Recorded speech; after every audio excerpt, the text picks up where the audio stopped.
Last week, I announced that I am about to embark on a 3-month experiment using a Franklin planner as my main planning tool. Now, for those of you who don't know what a Franklin planner is, this was the time management tool of the 1990s. It was iconic. Hundreds of thousands of busy business executives all over the world were carrying around one of these. This is the classic size, which probably equates to B5 today, but it was iconic. And it was iconic because of the way it was structured and the training that you got in order to use one of these. Now, you could use one without going on the training course. I think it was a 2-day training course. I was sent on it around about 1994, if I remember. But it really revolutionized time management. And the reason it did that was because it focused on the essential basic principles of time management that's been around for thousands of years. Now, what I want to know, and I'm going to share with you today, is how we can take those lessons and principles from the Franklin Planner and bring them into the digital world, so the digital world is focused just like the Franklin Planner was back then. So let's get started. Well, first up, the Franklin Planner was divided over 2 pages. It was 1 day per page. So essentially, when you opened up your Franklin Planner, you laid it flat on your table or your desk like this, and you had the whole day in one place. Now, on the left was your prioritized daily task list. And I'll come back to that in a moment, because there is a key reason why it was called a prioritized daily task list. Next to that, and directly next to that on the right-hand side, was your schedule for the day, your diary for the day.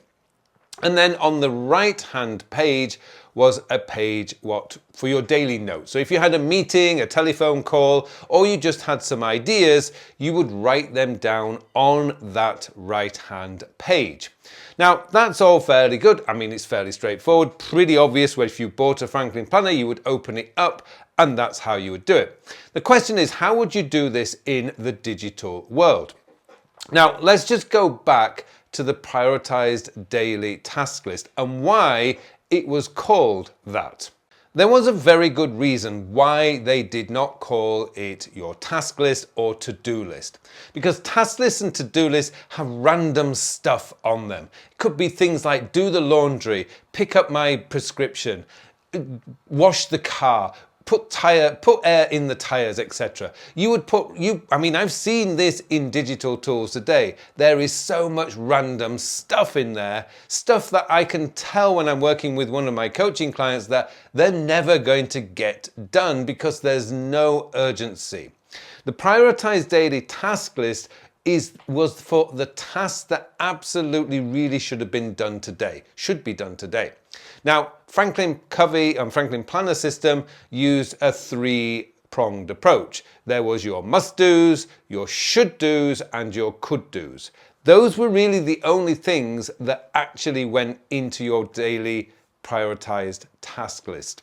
Nothing else did. None of that random stuff. Now, if any of that random stuff needed to be done, you would create a separate to-do list and stick it on your refrigerator for things at home, or you might stick it on your computer terminal at your desk. But those were the little tiny things that really didn't matter and didn't move much forward. The second part of this was your calendar was right next to that.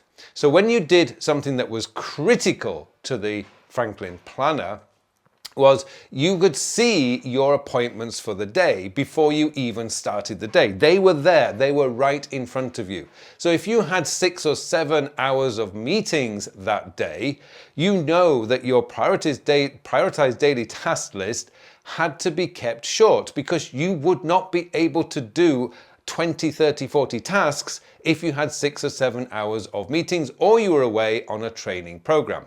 So how would we bring this into the digital world? Well, this is one of the great things about taking lessons from the past and bringing them to the future.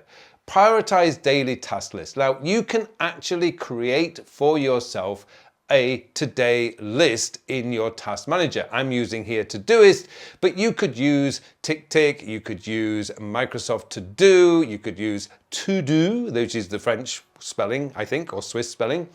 Whatever task manager, or Apple reminders, anything like that, as long as it's got a task list for today.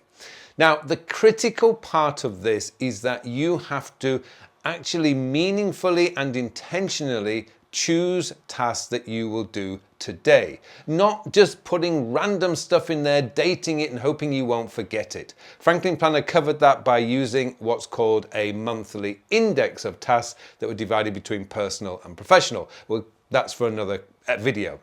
But what you're doing is you're essentially selecting tasks that you either must do, should do, or could do today.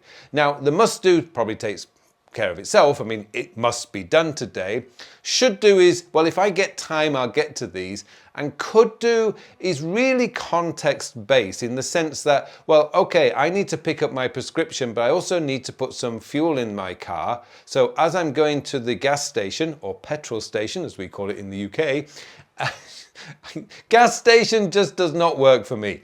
As we go to the petrol station, and I know I'm passing the pharmacy or the chemist, again, as we call it in the UK, I can pull over, I can pick up the prescription and then go put fuel in my car.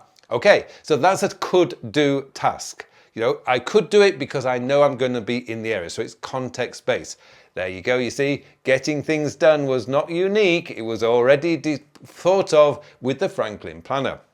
So this is what you have. That's the way that it works. So when you're doing it in a digital context, when you're working in the digital world, you do not want to be relying on recurring tasks coming round and then saying that, okay, it's a recurring task, it will come round every Monday. You have to be more intentional than that. Sure, you can date it every week on a Monday, but what you would need to do is when you're looking at your list, you're doing your planning and solitude, which is a key component, the daily planning, if you like, you would decide at that point if you could or had time to do a task based on what your calendar says. So as you can see here, what you can do is you can turn your calendar, whether it's Outlook or Google Calendar or Apple Calendar, into a day view. So you only see what's on your schedule for today. Now then, if you move your task list to the side of that, you've essentially created the left-hand page of a Franklin Planner. Now you can see your appointments, you can see your tasks, and you can make a decision based on how much time you have available in order to do your work. Now, what about the daily note, the note on the right-hand page, the page that is there for you to capture notes? Well, again, in the digital world, what we can do is create a daily note. Now, each day you could choose whether you want just a long, continuous note. And these days, with things like Apple Notes and Evernote, you can collapse the heading. So what you would do is you create a heading of today's date, and then you would write down meeting notes, ideas, little commitments that you said that need to be scheduled later, anything like that could be written down on that daily page. Now, what you need to be doing though is numbering each page. You number the part, whatever it is. So you got a meeting, you put number 1, staff meeting, and then you would write down the points. That would be what you would write on your daily page. Now, the thing about this is, A, it's got a number and it's associated to a date. So you have a reference point. What I mean by that is now, if you see this example, all I need to do is put the date /1 for the point, the number.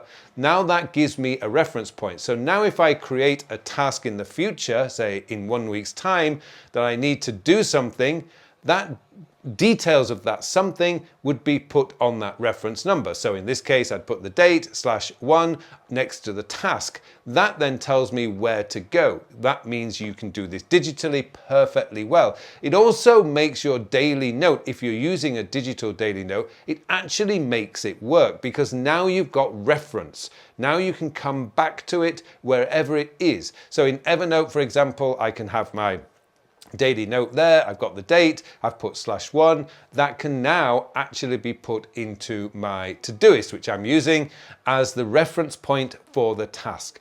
That's how it all connected together. And you can do this in the digital world if you don't want to use pen and paper.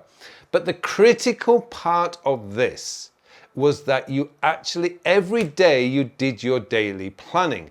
If you didn't, everything would fall apart.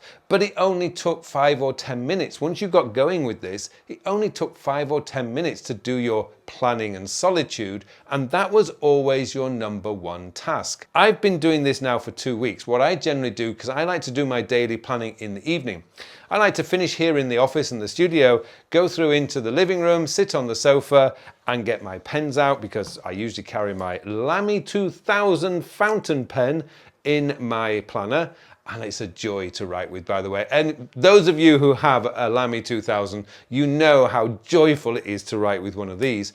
I can then do my daily planning for the next day, and it's like I say, it is a joy, because I can go back through my notes, I can check to see if I've missed anything that I've missed, I can use the forward arrow to reschedule it for today. And that was the other thing about the Franklin Planner. There wasn't that sense that you had to complete your list every day. Of course, that was the goal, but reality gets in the way. You're never going to be able to complete a to-do list. So again, you would just reschedule that by putting an arrow so you know you've dealt with it and move it to the next day that you're going to do it. It's a brilliant, simple, basic system that works. It really, really does work. You don't need to be making it any more complicated than it already is. And that's the problem I've had with digital tools in recent years. They're becoming more and more and more complex because the pressure on these companies to keep adding features is real. It's our fault, really, because we keep saying, oh, I wish you could do this. I wish you could add start dates, and I wish you could do this. Start dates was not even a thing in the 1990s. We didn't need it because we used the prioritized daily task list. So there you go. That's my first impressions on the Franklin Planner. Also, how you can take those concepts and move them into the digital world. I hope you found this useful. And if you want to learn more about why I'm doing this project, then this video up here is the one to watch next.